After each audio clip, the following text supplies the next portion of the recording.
ఓ YCP కార్యకర్తలారా, మీ సేవలనే మే మరువం. మీ అందరికీ మా వందనం.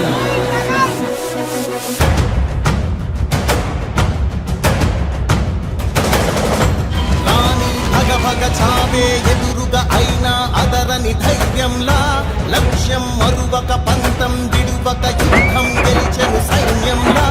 కార్యకర్తల త్యాగాలే మన గెలుపుకి మార్గాలే. గ్రామాల్లో వైసీపీ బాగుందండి. పనులు ఆరోగ్యశ్రీ పెట్టినా ఏది పెట్టినా కానీ సచివాలయాలు పెట్టి చక్కగా ఎవరికి ఏం కావాలో లబ్ధి పొందుతున్నారు. ప్రతి కుటుంబం పొందుతుంది. టీడీపీ ప్రభుత్వంలో ఎస్సీ కార్పొరేషన్ లోనికి వెళ్తే కార్యకర్త అన్న కూడా కేకేసి, అరే నువ్వు ఎన్ని తెచ్చారో సీట్లు, నీకు ఎన్ని ఇవ్వాలరా ఎస్సీ కార్పొరేషన్ లోన్లు అని అలా పంచుకుంటూ తినేవారు. ఇప్పుడు మన వాళ్ళు కానీ ఇల్లు స్కీమ్ వచ్చిందంటే నాకు 5,000 ఇస్తావా లంచమని అడిగేవారు. ఆ లంచకుండా వ్యాపారం కూడా లేదు. జగన్ బాబు వల్ల పుణ్యం అంట మొత్తం అన్ని పర్ఫెక్ట్గా జరుగుతుంది. 14 సంవత్సరాలు చేశాడు. ఏం చేశాడు? నెత్తి మీద ఇంటికి లేకుండా చేశాడు జనాలకి. ఈ ఏడు వల్ల ఏం గడ్డిపర కాలదో ప్రతి ఒక్కడూ లబ్ధి పొందినోడే. ఈ వైసీపీ వచ్చిన తర్వాత, వైఎస్ఆర్ వచ్చిన తర్వాత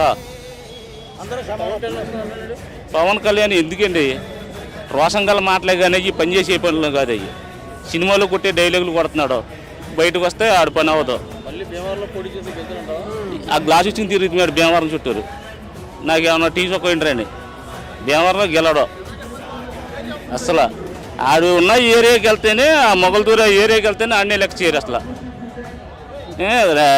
ఆడేకంగా ఇక్కడ నర్సాపురం చదువుకున్నాడంట కాలేజీలోను.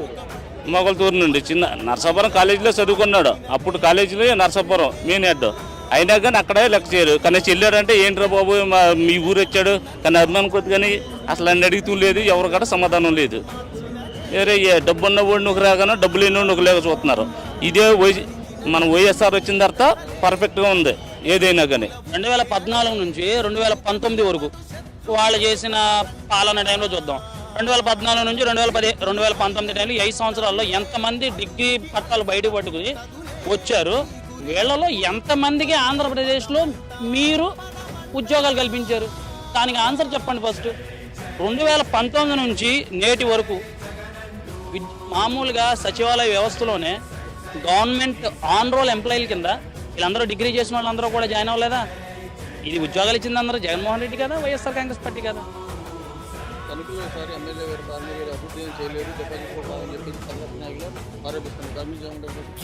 నేను చెప్తున్నాను కదా, ఇప్పుడు ఎదిగేవాడిని చూస్తే వెనకాలోడు కుసురు కదా. ఎదిగేవాడిని చూస్తే వెనకాలోడు ఏడుతూనే ఉంటాడు. ఆడు ఏడుతున్నాడు కదా అని చెప్పి ఎప్పుడు కారుమూరి నాగేశ్వరరావు గారు ఆగలేదే. 2009లో పోటీ చేశారు. ప్రజారాజ్యం టైంలో కాంగ్రెస్ తరఫున పోటీ చేశారు. నగ్గుదారని ఎవరూ చెప్పలేదన్న, ఓడిపోతారని చెప్పారు. 2019లో మళ్ళీ పోటీ చేశారు ఆర్మీల రాధాకృష్ణ మీద టీడీపీ, మేము వైఎస్ఆర్ కాంగ్రెస్ పార్టీ. ఓడిపోతారనే చెప్పారు, నెగ్గాడుగా. మినిస్ట్రీ ఇచ్చే ముందు రోజు కూడా బోల్డ్ అంత ఎలిగేషన్ వేశారు. మినిస్ట్రీ వచ్చింది.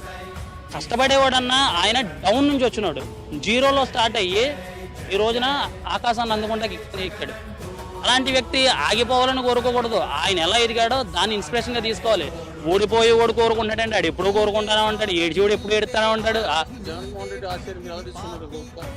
జగన్మోహన్ రెడ్డి ఆశయాలన్నా ఒక విషయం అన్నా, ఇప్పుడు నేను స్వతహాగా ఇంజనీరింగ్ కంప్లీట్ చేశాను. దానికి కారణం రాజశేఖర రెడ్డి గారు పెట్టిన ఫీజు రీఎంబర్స్మెంట్ వల్ల నేను ఇంజనీరింగ్ చేశాను.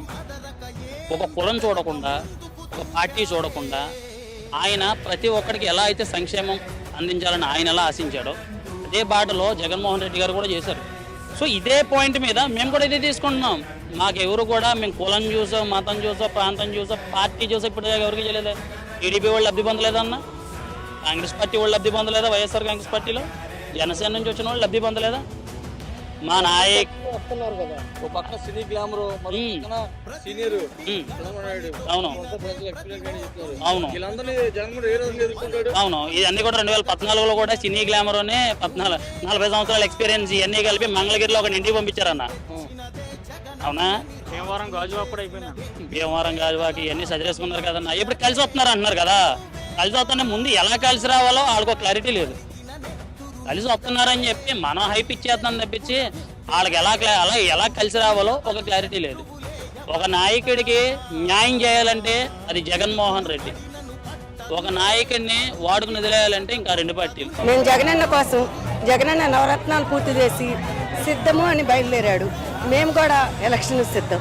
మహిళలకు సంబంధించిన చంద్రబాబు ఉచిత బస్సు నెక్స్ట్ సంవత్సరం గ్యాస్ బండ్లో చిత్తుగా ఓడిపోతామని నమ్మం బాబు, నేను నమ్మం. చేసినవి అన్ని మోసాలే. ఇంకా ఎందుకు నమ్మాలి బాబుని? జగనన్న అమలు చేశాడు పథకాలు, అందుకనే జగనన్ననే నమ్ముతాం మేము. జై జగనన్న, జై హో జగనన్న. మాకు విద్యా దీవెన, పిల్లలకు చదువులు, మాకు రుణమాఫీలు, రైతుగా రుణమాఫీ అయింది. అన్ని పథకాలు మాకు బాగానే ఉన్నాయి జగనన్న వల్ల. వస్తాయండి. 170 ఎందుకు రావు? ఎవరికి చేయలేదండి. కులం మతం ఏమీ చూడకుండా చేశాడు జగనన్న. జగన్మోహన్ రెడ్డి ఓడించడం ఎవరి వల్ల సాధ్యం కాదు. అసలు ఆయన చేసిన పథకాలు కానీ ఆయన చేసిన మేలు కానీ ఎవరు మాలాంటి దళితులు ఎవరు మర్చిపోయారు. అన్ని పథకాలు బాగా పెట్టారు. ప్రతి స్కీమ్ బాగుంది. ఎంతమంది వచ్చినా ఆయన ఓడించడం మాత్రం అసాధ్యం. ఈసారి కూడా మా జగన్ మేమే గెలిపించుకుంటాం. జై జగన్, జై జగన్.